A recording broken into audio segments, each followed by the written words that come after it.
everyone, my name is Shadi, and if you are new to my channel, welcome.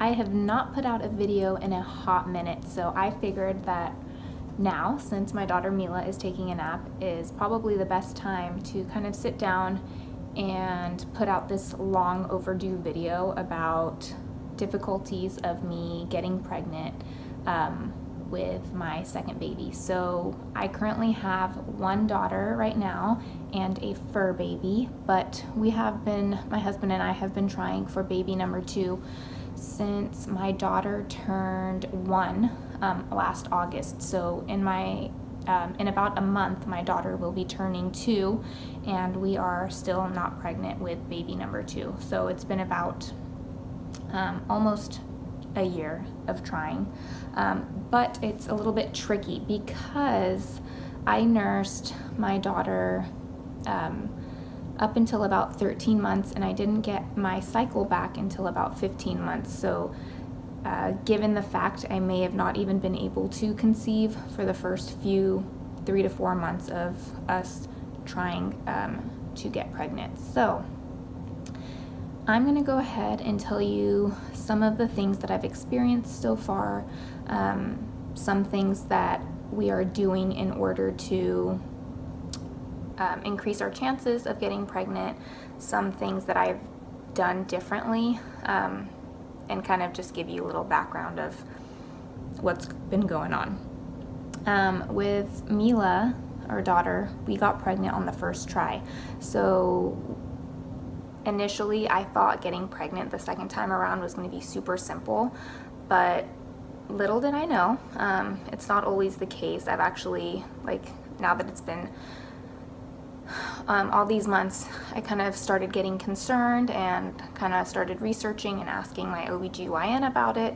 And sometimes through nursing, a woman's cycle and ovulation can kind of get thrown off. So in my case, that's what's been going on.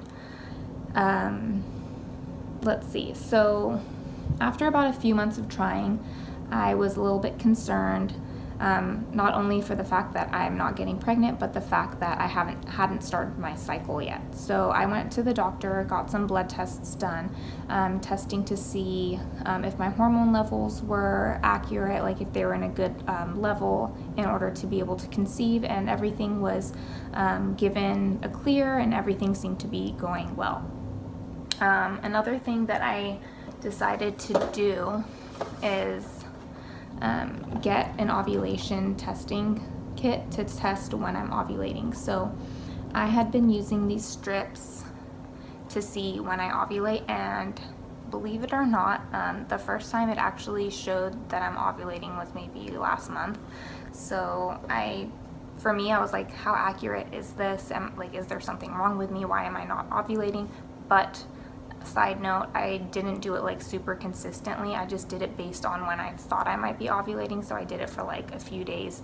And then another thing is, when you do these ovulation tests, they tell you that you don't want to use your first pee in the morning, and you want to do it midday, and you want to try not to go to the bathroom for 4 hours before you test. So it's for me, somebody who drinks a lot of water, was kind of super difficult. So I don't know how accurate it was for me, because I couldn't wait 4 hours and not go to the bathroom.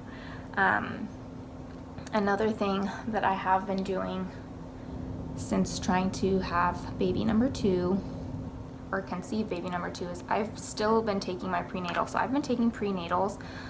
These are the rainbow light prenatal ones.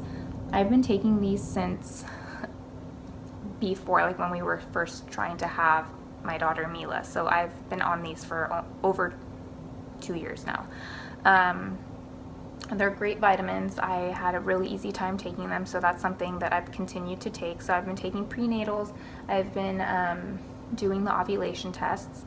And another thing that a lot of people kept telling me, it's people who are close to me who know I've been trying to conceive for a while now, they tell me, oh, well, maybe you're exercising too much, maybe your diet's too strict, because I love exercising, and I do typically try to eat a super healthy diet. So I don't over exercise, I know that for a fact. I do exercise 5 to 6 times a week. I have definitely cut back my cardio a lot and doing a lot more like HIIT style workouts and weightlifting. So for me, I know that's probably not the reason, but one thing that I have done is I've decreased my exercise. And like one thing I'm not too happy about right now so much is I kind of let go of like eating super clean. I'm like, you know what, I'm gonna just eat whatever. I still do try to keep it like healthy, but I have been like allowing myself to eat things I typically don't regularly eat, and I have put on like 12 pounds. So people were saying, well, maybe you need to gain some weight, maybe you need to have like a higher body fat percentage. So I have given into some of that. So that's like one thing I'm like hoping I can keep it low, like my weight, not to let my weight get too high, because I know it gets hard once you're pregnant to kind of stay as active. So those are like some of the things that I've done. So ovulation kit, taking prenatals, kind of like relaxing a little bit with like what I've been eating and my exercise. And another thing that I've noticed that I have been experiencing a lot of throughout the years, or the past couple of years, is some stress that I have, just like some family things that have gone on, some life-changing experiences that have gone on in my life that have kind of really stressed me out and not allowed me to kind of be like the same relaxed person that I've always been. For those of you who don't know, I've lost 3 of my closest family members within the past 2 years. My brother, my grandfather, and my father.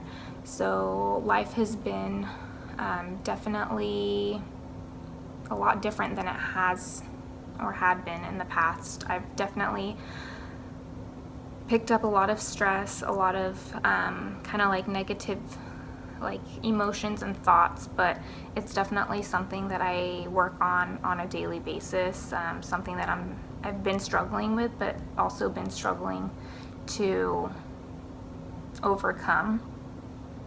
And I don't know if it could be part of the reason as to why I am not getting pregnant, but I feel like originally when everything happened, it didn't really hit me as hard as it has hit me over time, as like time has gone by.